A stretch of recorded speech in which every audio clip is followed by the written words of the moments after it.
Well, the reappearance of my virtual quiz show set can only mean one thing.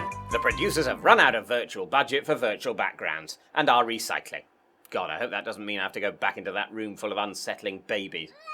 Either that, or it's time for me to give my answers to the ungoogleable quiz. And by give my answers, I mean, of course, point out the self-evident and unarguable truths. So, question 1. Who was the best James Bond? Well, I started with an easy one, didn't I? It is, of course, Sean Connery, as everyone knows. He's probably the best actor to have played Bond. It's between him and Daniel Craig, but what he certainly is the best actor at playing James Bond. Craig's all very well if you like your Bond mopey and don't mind that when you put him in a tuxedo he looks like a bouncer, but Sean Connery is, well, you know James Bond? You're picturing him? Yeah, that's Sean Connery.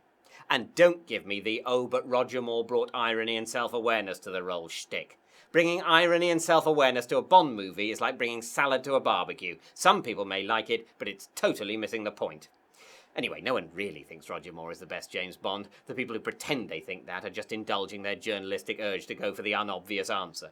Similarly, if you said David Niven or Bob Holness, you lose 5 points for either trying to be a smart-ass or assuming I would try to be a smart-ass. Question 2. What do you put at the top of a Christmas tree? You put a fairy at the top of a Christmas tree, that's what. Not a star and not an angel. A fairy. It may look like an angel, but it's called a fairy. Mainly this is true because it's the way we did it when I was little, and why would my parents have done it if it wasn't the right thing? But it's also true because it's a pleasingly pagan thing to sneak into Christmas. As is, of course, the great big indoors tree she's sitting on.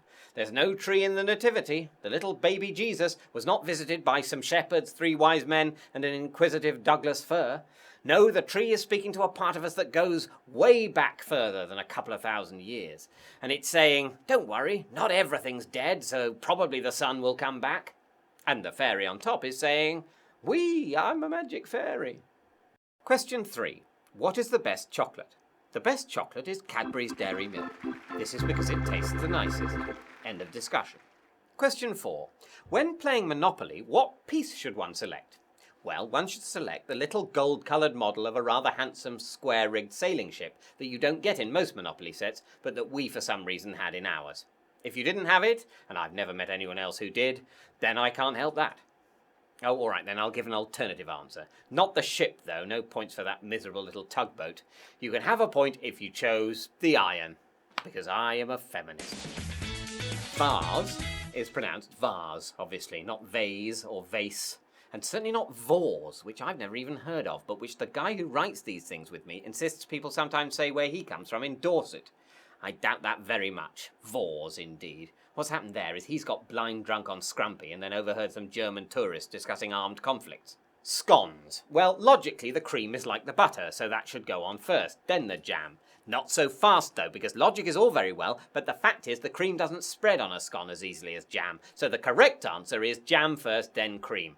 If you went with a logical answer, I sympathise, but I don't make the rules. And the winner is this person, with a score of this much, which is perfect. Excellent, good, average, disappointing, delete as applicable. Your new computer is winging its way to you as we speak, by which I mean we're throwing it at you, duck! Oh yes, and the bonus tie-break question, which luckily we didn't need, which religion is right? The answer to that, of course, was Islam. Yeah, good work, fellas. Keep it up.